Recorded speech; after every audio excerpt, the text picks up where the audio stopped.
Good afternoon. Ladies and gentlemen, thank you very much for coming to this educational session. I'm Steve Ashkin, president of the Ashkin Group and executive director of the Green Cleaning Network, and been working on green issues for getting close to 25 years now. Over the next 45 minutes, what I want to do is share with you some thoughts about innovations in green cleaning technologies. And as I prepared for this presentation, I really wanted to think about what it is that I could offer to all of you. And what I really want to try to accomplish today is not just merely to share with you some good thoughts, but to share with you some things that you can take back to talk about with your customers, with your staff, with the people that you're dealing with. So as you see from my slide, I want to give you something for you to say. And not only do I want to give you something to say in the words of Charles Mingus, so do we have any jazz fans here? Yeah, now we're talking. As a consultant, what I observe oftentimes is that when we try to help people, when we try to solve complex problems, we add additional complexity and we add all kinds of information, and sometimes it actually becomes overwhelming for the people we're trying to help. And so my goal this afternoon is to give you some information that's simple, awesomely simple, so that you really can understand it and share it with those around you. So that's my goal today. I do have one additional thing that I want to say before we get into the presentation, which is at any point during the discussion, if you have a question, go ahead and ask it. I really want to be as helpful to all of you as absolutely possible. So we good to go? So we're going to talk about 4 things this afternoon. We're going to go a little bit quickly, but I hope it's really informative, and I hope that it is simple enough that it really can be helpful to you. And the 4 things we're going to talk about is the U.S. Green Building Council. How many of you are familiar with the USGBC? So unfortunately, we're not going to have a lot of time to get into detail about the USGBC. At another time, we can spend lots of time talking about who these folks are, but if you're into green cleaning, that's an organization you have to know. But what I want to really focus on today is their new product called the LEED Dynamic Plaque, which will give you something to talk about. I also want to talk about a couple of groups that are making a difference. Do we have any sports fans in the audience? I'm going to introduce you to a new organization called the Green Sports Alliance. Our goal is to harness the passion that fans have for their teams, for professional and elite athletes, to be able to communicate across barriers, across our society, to drive messaging on efficiency and conservation and eliminating waste and cleaning. We're developing a playbook, a guide to help professional sports facilities green their cleaning programs, a guide that's designed specifically for the pros, by the pros, which we hope will cut across industries to help people appreciate the value of cleaning. I'm going to talk a little bit about opportunities with standards and eco-labels and the issue of sustainability, and to give you something to talk about with your customers and your teams.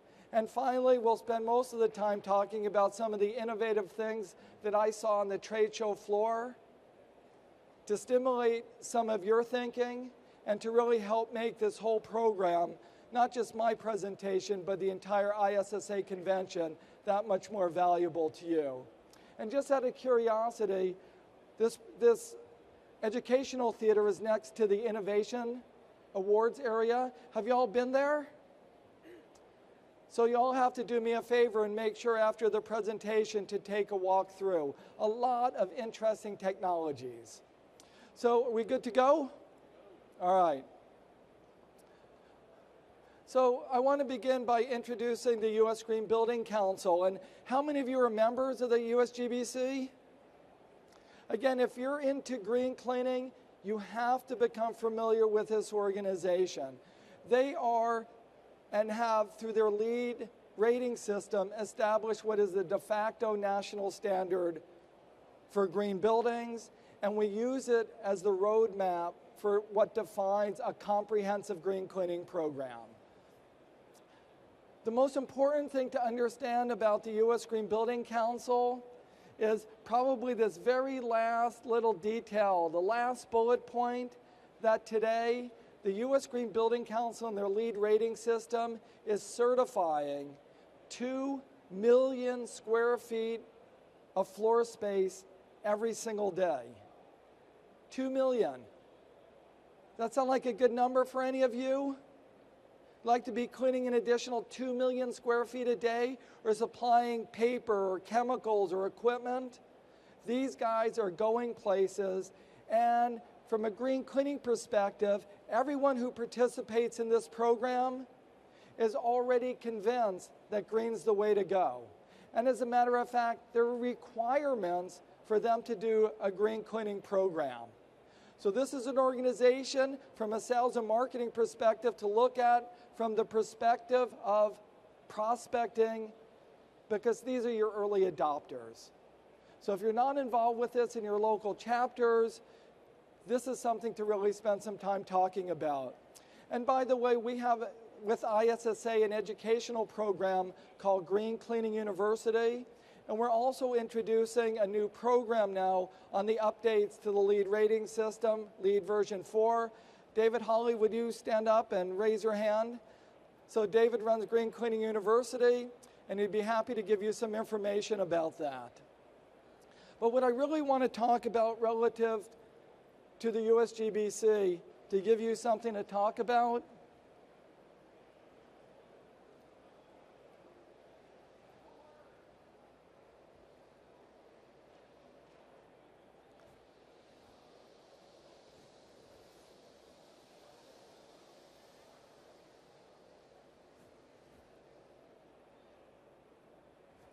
all right. To give you something to talk about is a new product that the USGBC is introducing called the LEED Dynamic Plaque. So what the U.S. Green Building Council has done is they've worked with one of the premier design shops in the world to develop this really cool monitor. So this LED or LCD, whatever it is, display, a nice round display, that is going to track a number of areas to help buildings look at ongoing performance. Really cool, great. The 5 areas that they're going to track are energy, water, waste, transportation, and occupant satisfaction. But the thing for you all to be aware of, and the thing for you to talk about if any of your customers are aware of it, is that for whatever reason, the U.S. Green Building Council chose not to track ongoing purchases. They're not tracking the purchase of cleaning products. They're not tracking the purchase of office supplies. They're not tracking lighting. They're not tracking food. They're not tracking forestry products. They're not tracking furniture. They're not tracking any of the things that the members voted on in the LEED rating system. Nor did they include member input in developing this new product. So when you talk to your customers, if they're into the U.S. Green Building Council and LEED, have this discussion with them. Tell them that LEED is not just about measuring building performance, but the LEED rating system is a tool of market transformation. It affects everything the building buys, everything the building disposes of. And it should be tracking purchases, and our industry is a testimony to the effect that LEED has had to help transform and drive green cleaning in our marketplace.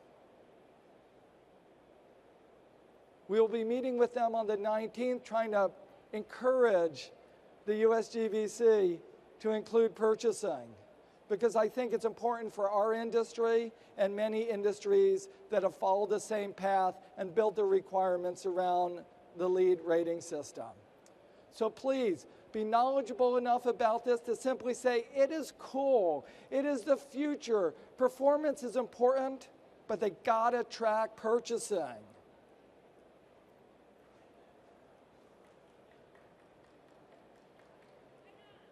Thank you, yes.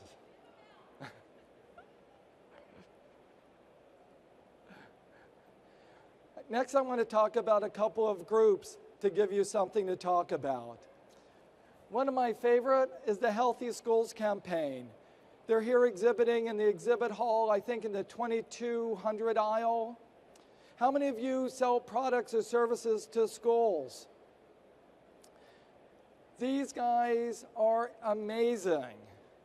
I've had the fortune of working with a lot of nonprofit organizations, and I can tell you without reservation that people who get into nonprofits typically do it because they believe. They don't do it to make millions of dollars. They do it because they have pure intentions. They want to make a difference.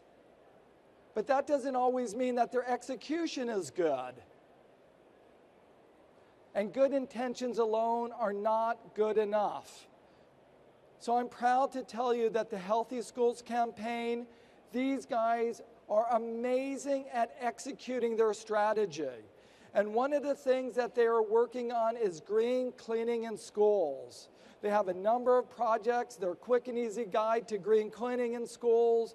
They have an annual awards program which they do with our nonprofit, the Green Cleaning Network. They've just announced a new leadership council where they'll be able to provide direct advice based on their peers. So folks from universities, from K through 12 schools, from large districts, small districts, urban, rural, to really be able to give good advice, peer-based advice to people just like themselves. This is a group that you should know. Their work is amazing, and they're very influential among your school customers. So I'd encourage you to go stop by and chat with them about what they're doing. And this, again, will give you something to talk about with your customers.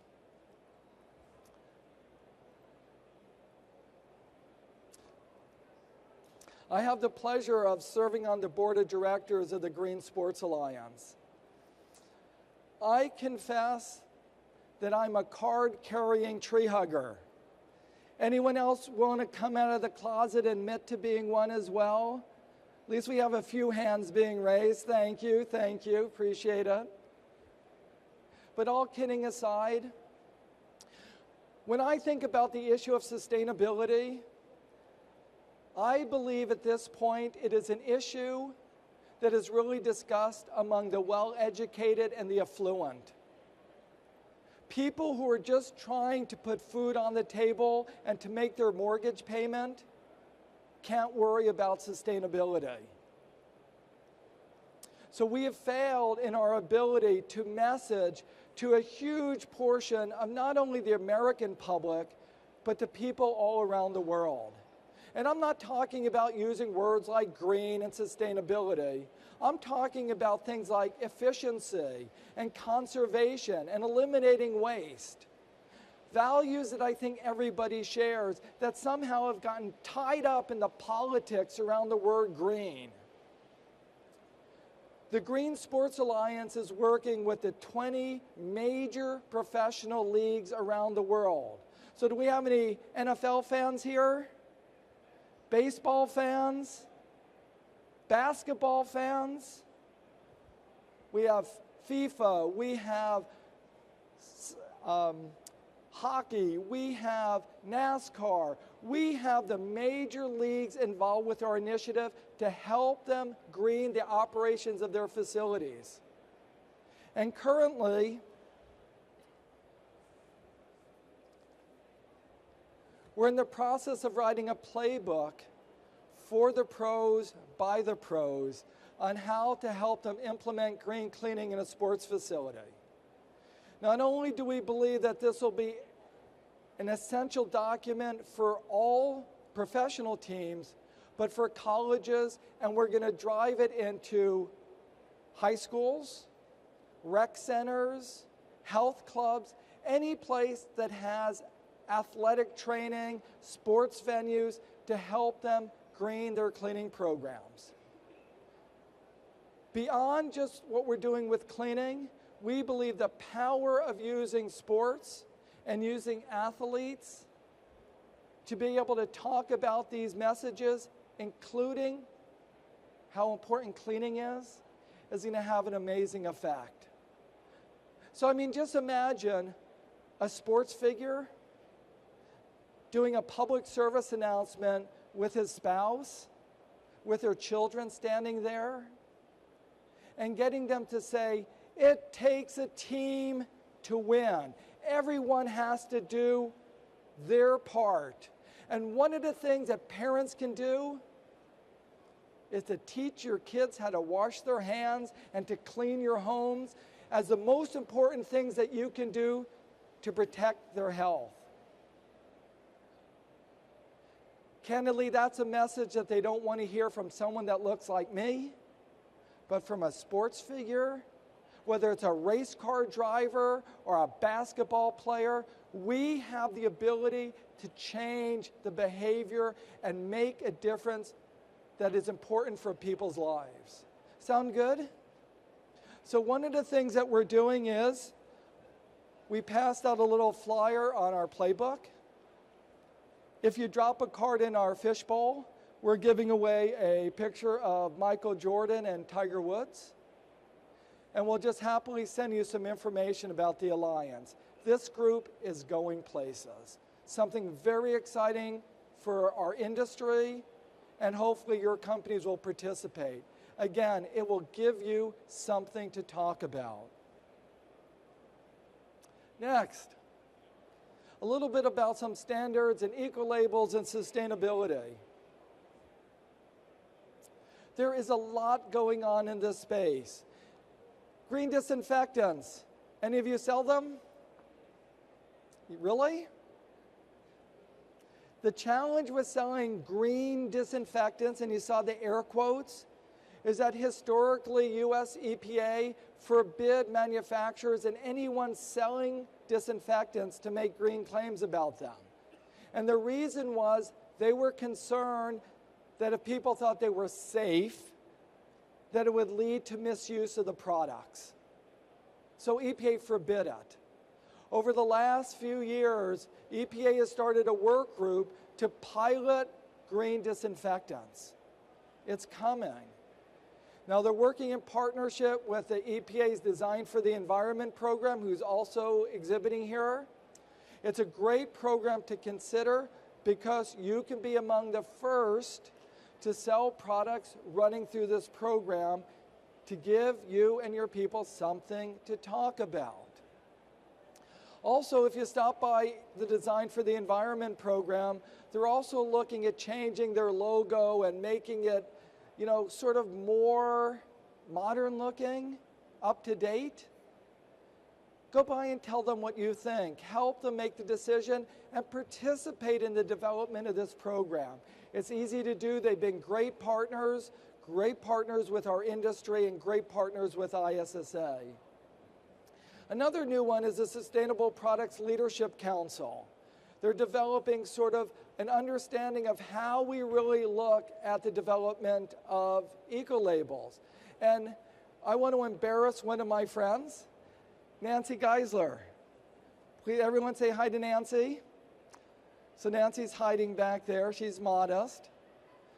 But Nancy was instrumental in developing the foundational work for the Sustainable Products Leadership Council. Amazing mind, great insights on the issue of sustainability, and thank you for being here. Also, after Thanksgiving, EPA is launching a new guidance on how the feds are going to look at standards and eco-labeling. So it'll come come out after February. I'm sure ISSA will be covering it. But with the proliferation of standards and eco-labeling, this again will help us better understand what are the appropriate standards to recommend for the products you buy and sell. And then finally, there's a bunch of stuff from so many other eco-labelers here. ISSA's SIMS Green Building Standard, are you all familiar with that? Please take a look at it if you're not. Green Seal, Underwriters Lab, Ecologo, NSF, and a number of others have great standards and are doing new things in our space, and it's worth taking a few minutes to talk to them about what they're doing. And finally, the future of eco-labels. So you're all familiar with the little dots that go on the package. Well, the challenge with those is in the early days when only 1 or 2 products have the dots, it's easy to say, that really makes it unique, I want that product.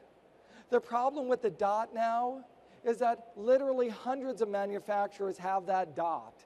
And it becomes difficult to know, did the product just barely meet the requirements to get that seal of approval?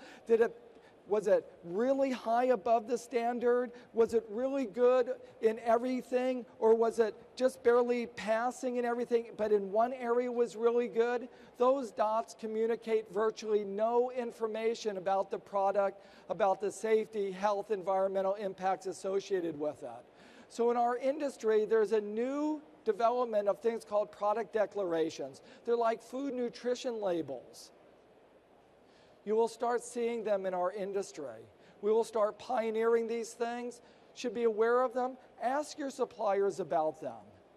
But be aware why they're coming, because it simply provides more information. And without that, the problem that these seals of approval has, in some respects, they're like regulations, because they provide no ability to communicate beyond that little dot. There's no incentive for manufacturers to exceed the requirements. So what happens is they work to minimize the cost to pass the certification. These new product declarations will really allow companies to innovate. So if they're making a product that is really good from, they're going to reduce exposures, respiratory exposures, to reduce the risk of asthma. A company now can really promote that with these new product declarations. This, I believe, is the future of eco-labeling, and I believe it's going to come first in the cleaning industry.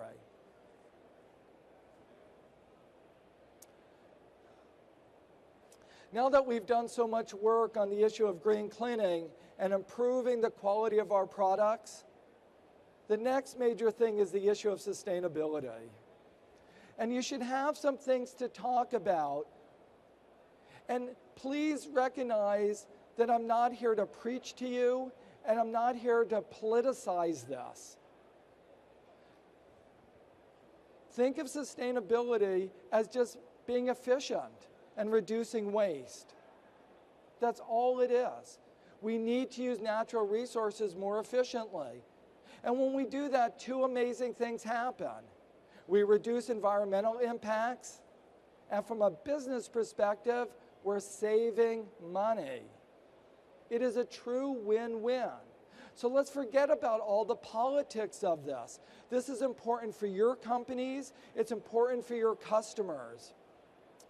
But some of the things that you should be able to talk about, candidly, is be able to discuss the issue of climate change.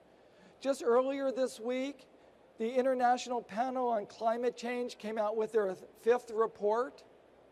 Whether you agree with it or not, be aware of it.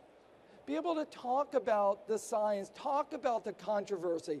But the key is to be able to talk about it and have an intelligent discussion. You're the professionals. Let's talk about it. Talk about water-related issues. I live in Southern California. Drought is a serious problem there.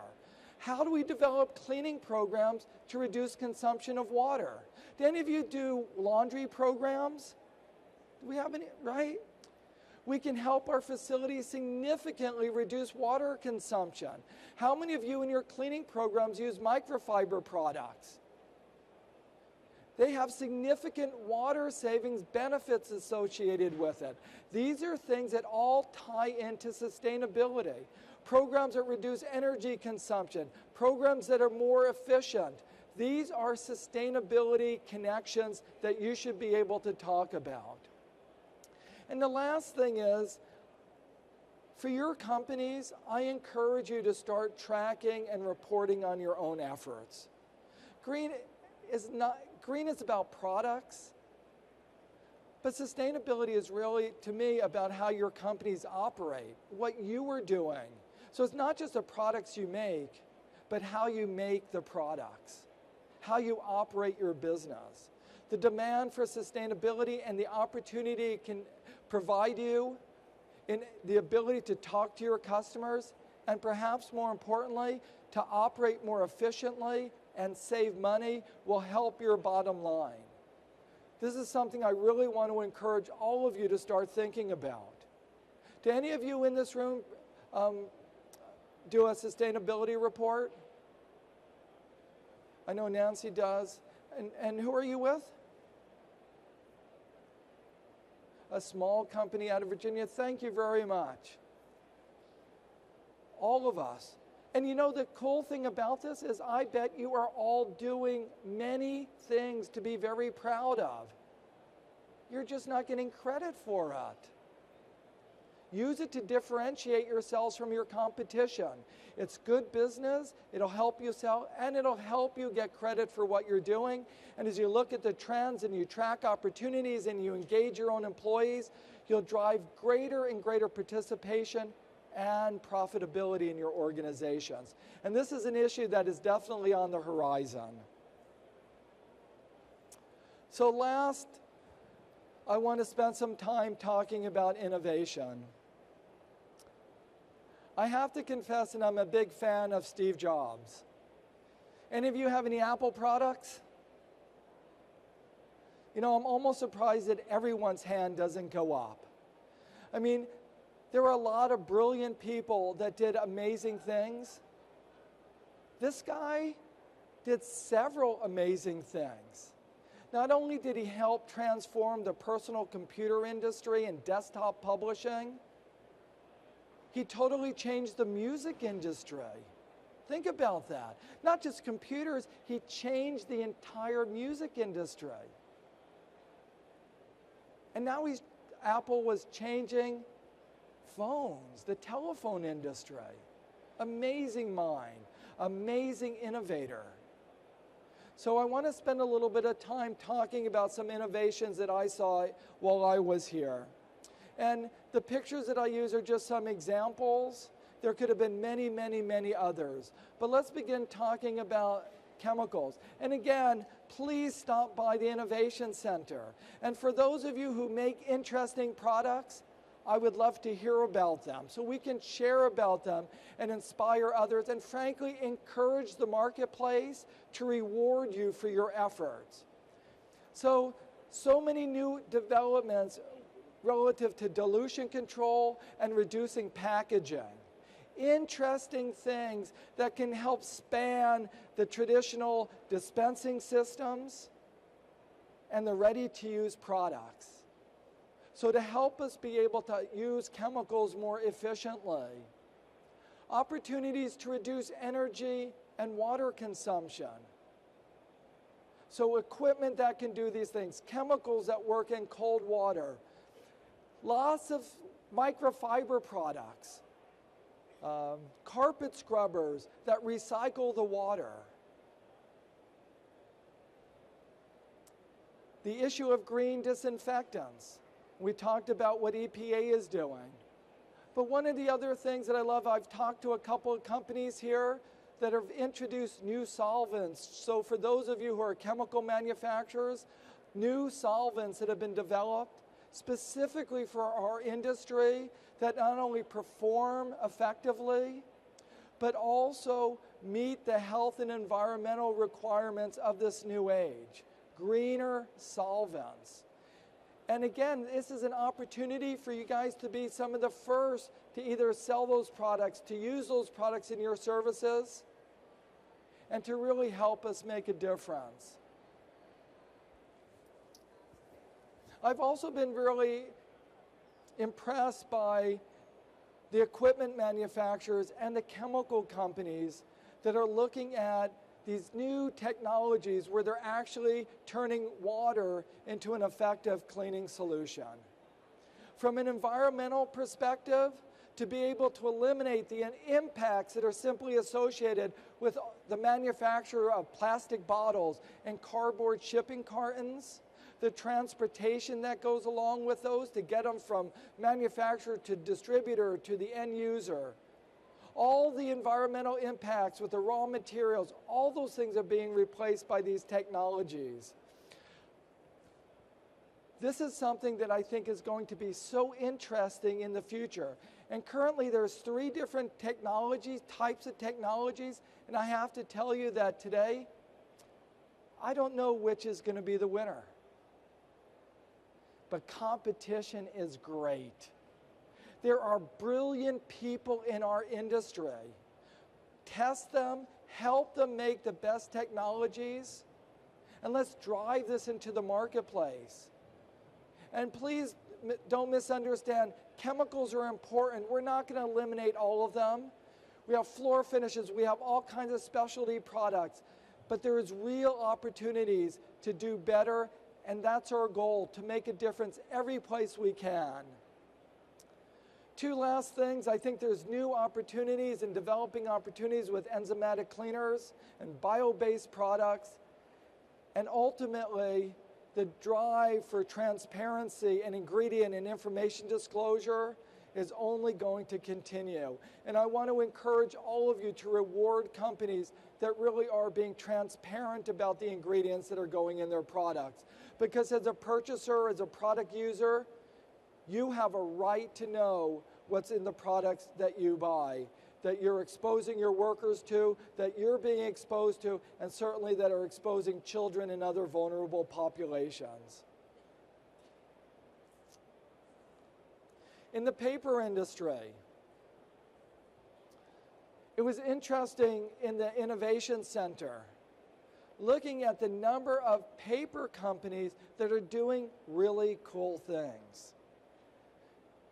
10 years ago, it was hard finding more than 1 or 2 companies that even promoted products with recycled content. Now everyone is doing this. The options and opportunities are significant, and you can even get paper products with recycled content that are actually soft and absorbent and cost competitive. But beyond that, the opportunities to continue to find the right balance between environmental issues and performance, to buy soft absorptive products is really important. And then any of you, how many end users do we have in the audience? Do we have some? Okay, a few. For those of you who are end users and those of you who are distributors, if you're using multi-fold paper towel dispensers, please consider replacing them with large rolls. See, like the size of that roll in my picture? Come on, you're all supposed to laugh. But large roll from a hands-free dispenser. Whether it's a center pull or pull with your hands or automated, I don't care. Let's get rid of the cranks, but more importantly, if we can simply replace multi-fold towels with large rolls, we'll reduce consumption by 30%. 30%. The environmental benefits of doing that are substantial. We eliminate incredible amount of waste, and it's easy to do. And frankly, if it's hard as a distributor to make that decision because it's going to cut into your profits, just simply understand either you do it or frankly one of your competitors are going to come in and offer that product to them. It is just the smart thing to do.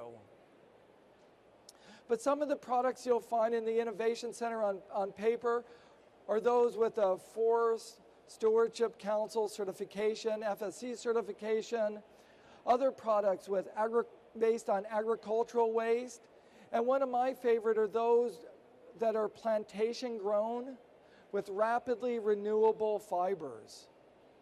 So there's so many opportunities to be able to go beyond just virgin paper products that have important environmental impacts, and it will give you something to talk to your customers about. Great opportunities to be able to make a difference. Plastic liners. Who knows what's wrong with that plastic bag and trash can? How many of you think that the bag is too large? Actually, you're mistaken. The trash can should be about 10 feet tall. Obviously, this airport is wasting money by buying bags that are significantly larger than they need. But they're also wasting environmental impacts. They're wasting the petroleum that went into making that bag. Come on, it's stupid. Why are they doing that? Why do we allow that to happen? We need to really ask ourselves a number of questions. First, do they need the liner at all? Beyond that, are we right-sizing it? Is it the right size for the can? And is it the right thickness? Because not only do we not want it to be too thin, we also don't want it to be too thick. Please help them. Those all have environmental benefits and they have cost implications. But one of the other issues that I'm very interested in is driving the amount of post-consumer recycled content into plastic bags.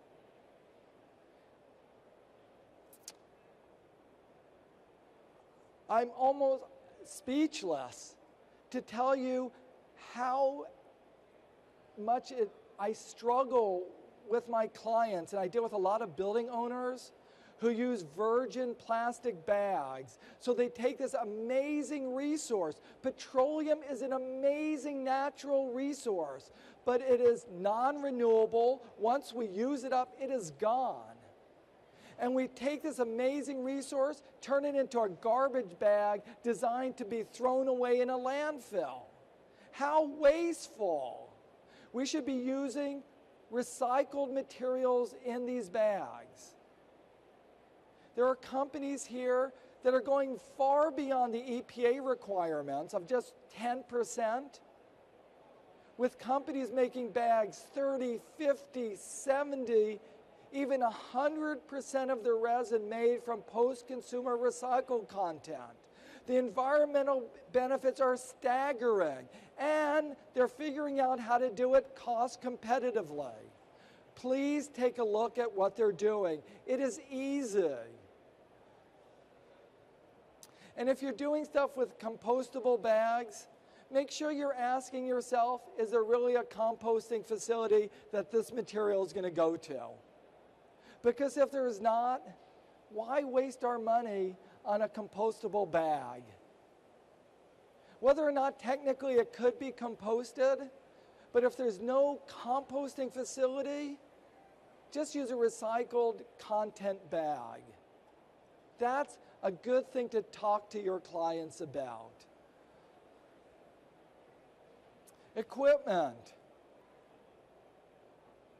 Our equipment manufacturers are doing so many interesting things, from vacuum cleaners and floor machines with high filtration to really keep those particles out of the air so our workers and our occupants aren't breathing it. Looking at ergonomics, looking at new battery technologies that are extremely efficient and effective. Looking at ways to reduce water consumption and energy consumption. And it'll be interesting to see where robotics are going. But fascinating opportunities for you to look at and for you to talk to your customers about. And I especially want you to think about equipment that is durable, equipment that is repairable, equipment that really are going to reduce energy and water consumption.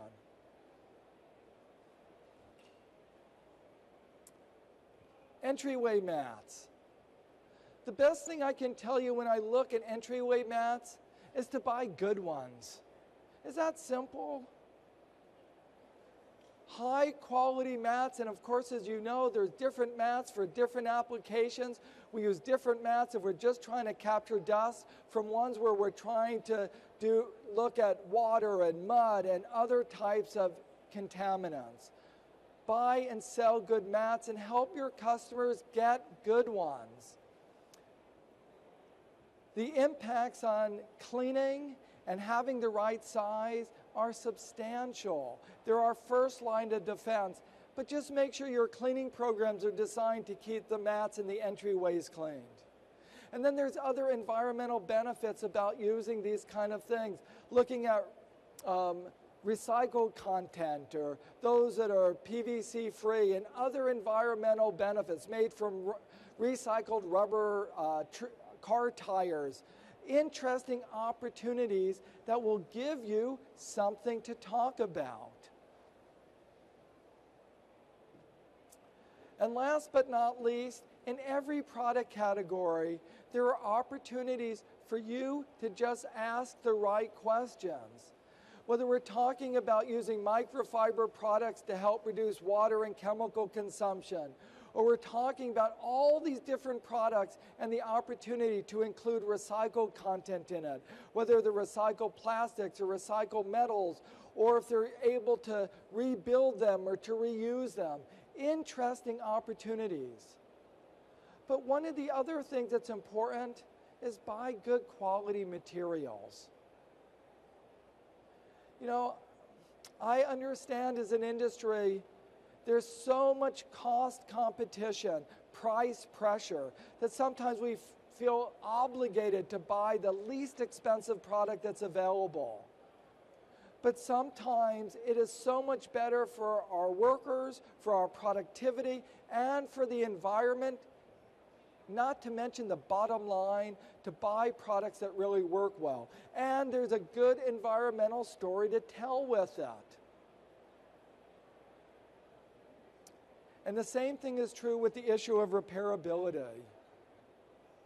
If something breaks, a switch or a wheel or whatever it happens to be, and we have to throw the entire piece of equipment away versus one that can be repaired, not only can it save us money, but again, it is so much better for the environment.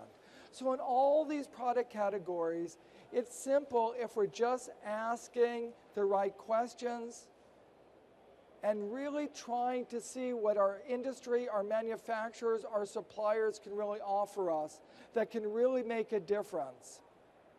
And with that, I want to just thank you for taking the time to spend with me to talk and share a little bit about these green innovations. Again, please stop by the innovation area. But what's going on in our planet is important. As an industry, we have a real opportunity to make a difference. And I hope you'll join with us and join with Steve Jobs and be crazy enough to believe that you really can change the world. So thank you very much. And if there's a few questions, I'm happy to take them. Please drop your cards if you want to take a chance at winning our picture of Michael Jordan and Tiger Woods. And thank you all again for everything you do.